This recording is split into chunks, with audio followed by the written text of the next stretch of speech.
Hello, here is the playthrough that I'm going to do of the first two rooms. So we're in the first labyrinth, Labyrinth A. We're going to be starting here. I'm playing as my brawler that you saw me set up, Penny the Butcher. There is a wizard I have here. So this will just be as if we're doing a two-player game. I have the rooms and storybook booklet nearby. We've got some health pointers nearby. I'll put one up here for the Minotaur Tracker. Got our Labyrinth. We're going to be going this route just so we get two rooms. The wizard found in the rule book that the wizard starts with cards 26 and card 4. 26 is a spell that is actually double-sided, but if you notice, this one does intellect modifier and this one does acumen modifier. So I picked the mage bolt side because the wizard has better intellect than acumen, and that's the modifier here. The brawler starts with card 15 and card 8, a sword and leather armor. By wearing leather armor, that gives me one more armor actually. And the brawler already starts with one armor. It's one of the unique things with the brawler class. So that puts me at 2 armor. So I actually erased the one that I had made earlier, and it's now up to 2. These are the starting dice for the wizard. A blue and a white. You see that on their class card. I have a red and a white one here for the brawler. You see that right here. I've already transferred everything onto both of the player mats, including writing the attacks, spells, class ability 1 and class ability 2 from the class card onto here.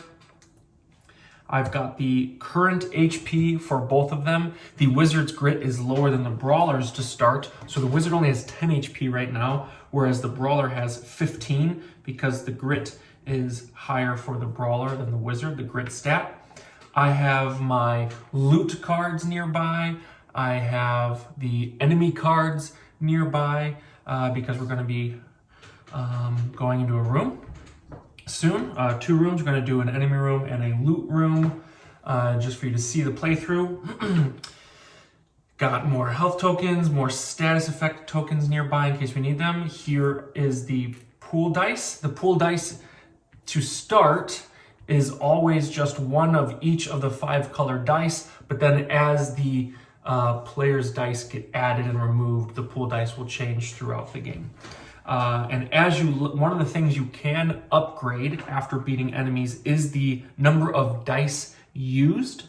And notice that you get to increase one of these 3 stats: dice used, how many cards you can equip or how many cards you can carry. One of these stats for free after completing labyrinths B, D, F, H, and J, or you can choose to upgrade them, after winning an enemy. That's how you increase the number of dice you get to use. But both of us, this is our very first one, so we're only using 1 dice on our turn.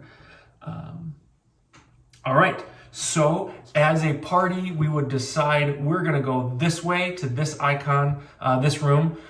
So this is 16F, which means we'd take the rooms and storybook, we would turn to page 16 and read the letter F. And that says, when you enter the room, you're surprised that it's quiet. Then, behind a rock, the laughter begins as banshees rise up. Roll for initiative. Enemy cards 1A and 2A. So, as one player would be finding the enemy cards, which these are very obvious, they're just the first 2, 1A and 2A. And we see here that one of these banshees has an initiative of 4, the other has an initiative of 8. They always start disengaged or in range from you. We don't know what these are, but you roll 2 dice for your initiative. The brawler rolled 9, but has one of its starting stats has a initiative +2, so that's actually in 11. A 9 would have put the brawler first anyways. And now the wizard rolls also 9. So the wizard would go up here above the banshees. Now I'm going to cheat a little. That is what it would be based on these rolls. But let's just assume that I had rolled 7, putting me 1 below this banshee for the wizard, just so we can see a little bit more of what goes on here, maybe moving that around. Again, I had rolled a 9, and if that's what you had rolled, you would have gone like this. But just for the playthrough, let's see what this looks like. All right, so now it is the top of the turn. I have my equipped cards here for both of them. So it's the brawler's turn. At the start of your turn, any dice you have here, whether it's on cards or on your class card, you would take all of them at the start of your turn, or the very first turn, your 2 ones. You roll them, you add them to the dice pool. I actually haven't rolled the dice pool. And then boom, these are all the dice I get to use. Not these ones yet, not the wizard's ones. The wizard hasn't added those yet. So on my turn as a brawler, I can, if there's a 4, which there is here, I could use my flail, or my sword can use any one max 4. So 1, 2, 3, or 4 could use. The nice thing about this is it adds my brawn modifier, but it's the very first one. I haven't upgraded anything, so my brawn modifier is still just +0, so it's not doing anything. My flail will do 4 damage, physical, sword the same. We will use the sword. I'll take this. Boom. But right now I'm ranged, so I can't hit any of them, so I'd have to do my free movement to move myself here. Now I can hit anyone that is in this row that's an enemy. We'll say we'll target this one first. So I'm gonna, I need to pause real quick. One of the things I forgot to do is put the HP counters on them. So both banshees are 4 HP per player. There are 2 players, putting each of them at 8 HP. And you can just put that right on the their turn order tracker. So they're both at 8 HP. Boom, I just hit this one for 4 physical damage. They do not have any armor. You can see there's a 0 next to armor there. So 8 minus 4 puts them at 4. This one at 4 HP. Now that is the end of my turn, because I can only use 1 dice. Later on, as you've upgraded, you've gotten stronger, and you've probably upgraded the amount of dice. I'd be using more dice, and then that's where the dice pool shrinks a lot. And you have to really be wise as a team is how you're gonna move. I do have a rally move, my ability where I can, any dice, I could bump it up 1. And this banshee has to have a 4, so there is no 4 here that it could use. And this banshee has a 2, that it uses. So I'm actually going to use my rally to bump up this black 2 to make it a 3, because then there's no dice left for these banshees to use. So it's the banshee's turn. Again, no dice for it to use, misses its turn. If there was a 4 here, we'll do this just for playthrough purposes. We'll say that there was a 4 here. You would take this 4 from the dice pool, you'd put it there, and this says that the banshee attacks the closest. Now, closest is always the next one in turn order that they can hit. But right now, because the banshee's attack is not ranged, there's no ranged icon like the magic bolt has there, then it's the closest one in melee, which would wrap back around, hitting me, the brawler, doing 3 magic damage. And this is the bummer. As the brawler, I have 2 armor, which means it negates for each attack 2 physical damage.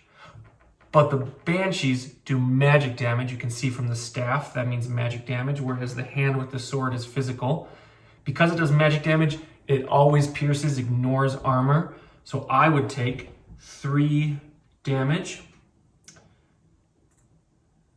from 15 down to 12. So that's my current HP is that right now. That would be the Banshee's turn. So now it's the Wizard's turn. The Wizard needs either a 5 or a 4. The 5 does 2 magic and it's ranged.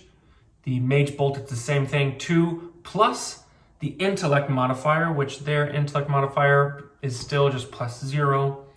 So we'll do Mage Bolt for this. So I would take the 5, which Mage Bolt requires, put it on their class card.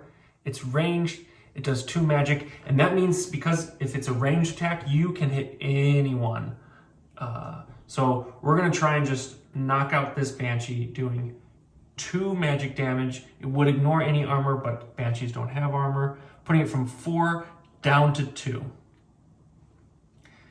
The Wizard has a Magician's Influence. Ooh, should have rolled these to start. There you go, a 6 and a 3, you'd add those. Magician's Influence is a white die or a blue die you can move up or down, plus or minus 1. We'll leave it. We won't do that because we like these dice. So that was the Wizard's turn. Now it's this Banshee's turn. This Banshee needs a 2 on a dice. There is none.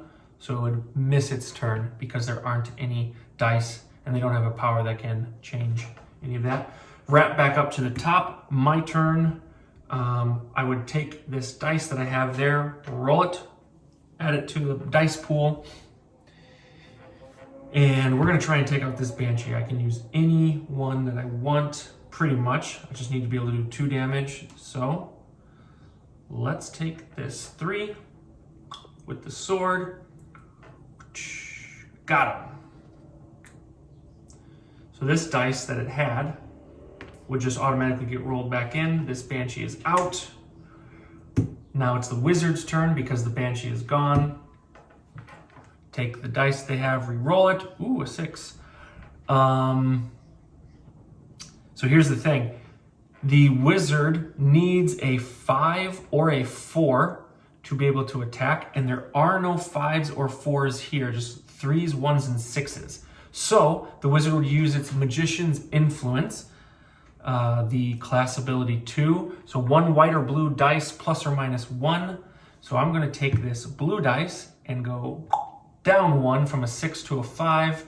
Now he can use Mage Bolt again. Ranged, 2 magic damage right here to the Banshee. Banshee's at 6. Now it's the Banshee's turn. Needs a 2. There aren't any. So it would miss its turn again, back up to the Brawler. I'd re-roll this, a 5. Later on, when there are lots of dice that everyone is using, both bad guys using multiple, players using multiple, you are re-rolling the dice a lot.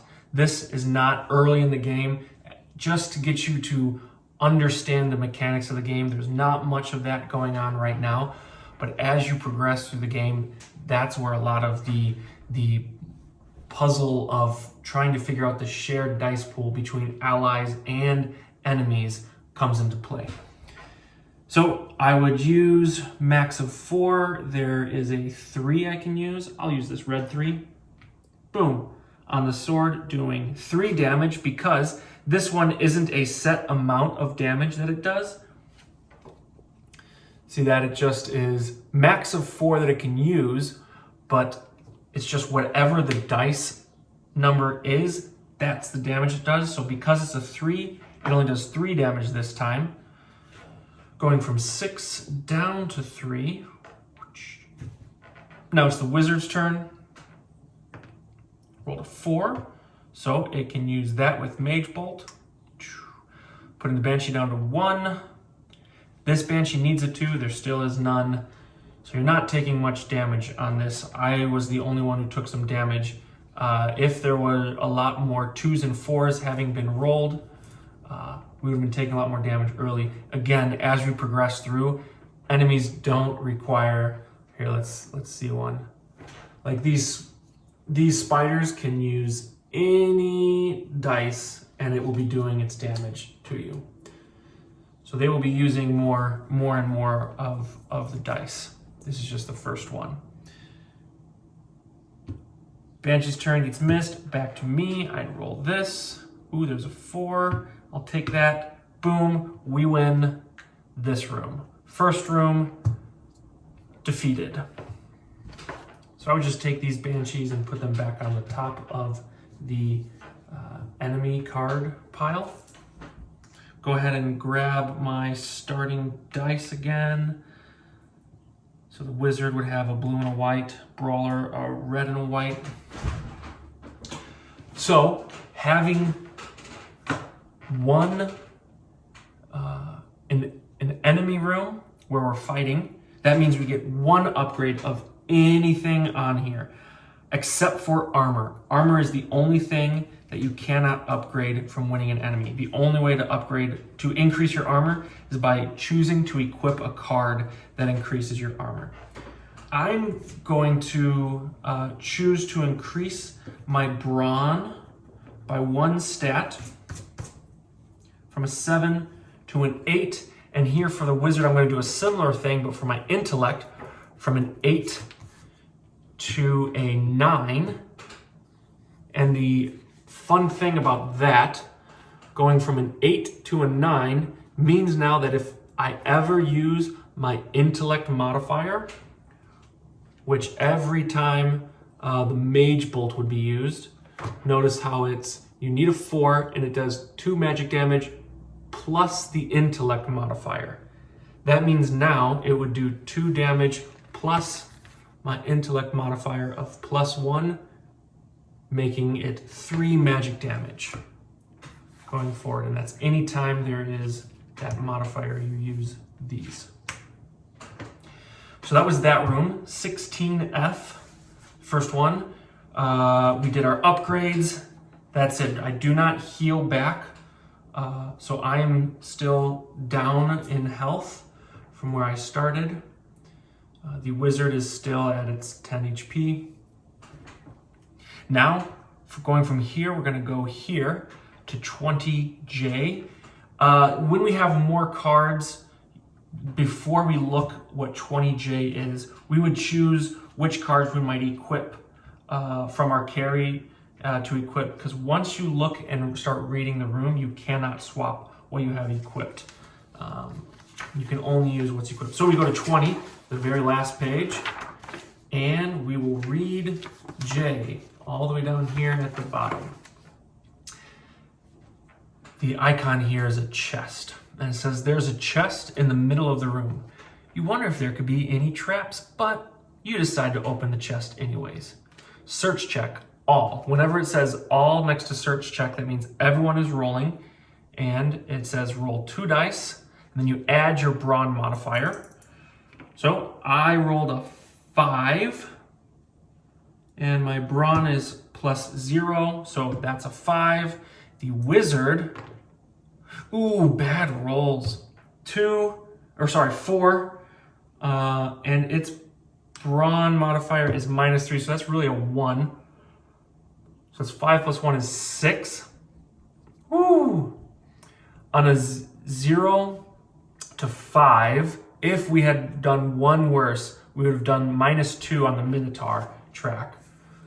Minotaur Tracker's here. It would have been -2, putting us in alarming, and all enemies would have +4 HP. But we rolled a 6, which means 6 to 10. Ooh, my bad. This is actually per player. 0 to 5 per player means this was total. We had 6, which means you would double this since there's 2, so it's times 2, so that's 0 to 10 really. And this means we did very poorly, and it would move there because it's per player, like on average per player. So you add it up and divide by the number of players, and that's your roll. So since we had 6, divide it by 2, the number of players, that really means we rolled a 3, which means we rolled poorly. If we had rolled better, the 6 to 10 would be a success, which just means nothing good or bad happens. If we had rolled on average 11 or better, I totally forgot. We can use our influences. So this will bump that up 1. I'll bump this up 1. Let's see. I don't think this is going to do anything, but let's see. That means I'm at 6, and this is at 5 minus 3, 2, so that's 8. Nope, still not good enough. It put us at an average of 4 per player, which is still -2 on the Minotaur track, which means the next enemy room, we would add 4 HP to all the enemies that are there until we can bump this back up. Now we roll for the trap check. Roll 2 again and add our brawn. That's 8. Ugh, these terrible rolls. That's 5, but we're gonna bump this up and we're gonna bump this up 1. So it's actually 9 plus 6 plus 3. So 12 is what we rolled for this. 12 divided by 2 is 6, which means we were a success. If we had rolled just 1 more worse, it would have been -2 HP for both of us. But it was a success, nothing bad happened. If we had rolled a 10 or better, we all would have gained 1 HP. Since the wizard is at max HP, would not be able to go above that, but the brawler would have gone up in HP. And our loot, it says loot is a random level 1 card. So I would grab all the level 1 cards. You can see they're level 1 because it says that in the top left corner. So grab all of them, give it a little shuffle. You can see that there's some that are double-sided, so I'll try not to look as I shuffle. And then I'll just do the top card to both. Put this back on top.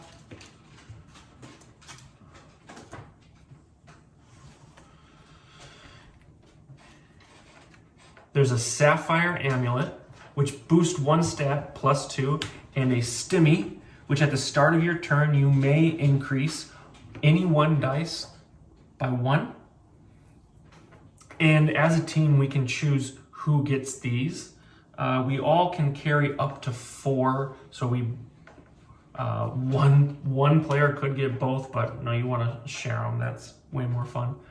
So we'll say that the brawler gets the Sapphire Amulet, and the wizard gets the Stimmy.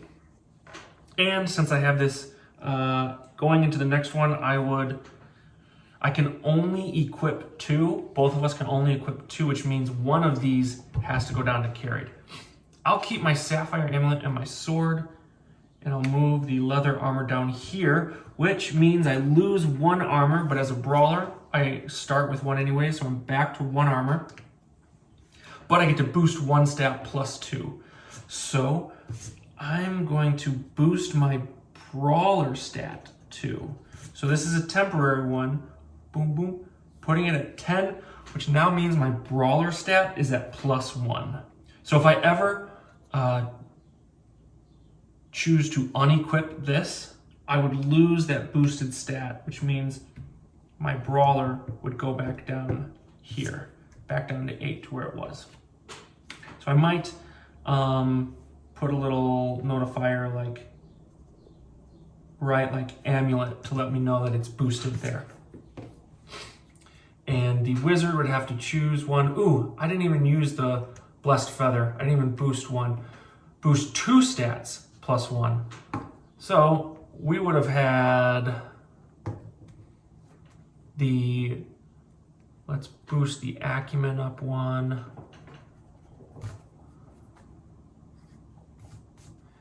we'll say feather to remind us. And we would have bumped grid up 1.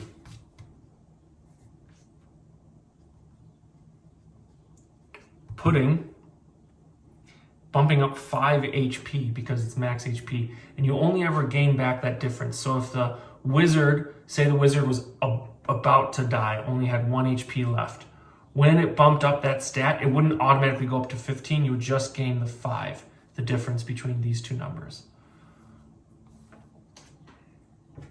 So that is the end. I would choose to not equip the stimmy for the wizard. And now we're at this room. We can choose to go to either one of these. We as a team would pick. We've equipped our cards. We've got our starting ones ready. We'd re-roll the pool dice. And we'd pick one and turn to it in the room and storybook and continue through the labyrinth until we fought the boss to see if we can win this labyrinth. So that is, I was explaining a lot, going a little slower, so the pace is usually a lot faster than this even, but thanks for watching this playthrough of the first 2 rooms that this playthrough chose to. We could have gone a different direction, or maybe you will when you play through this first. Thanks for watching. Have fun out there, adventurers.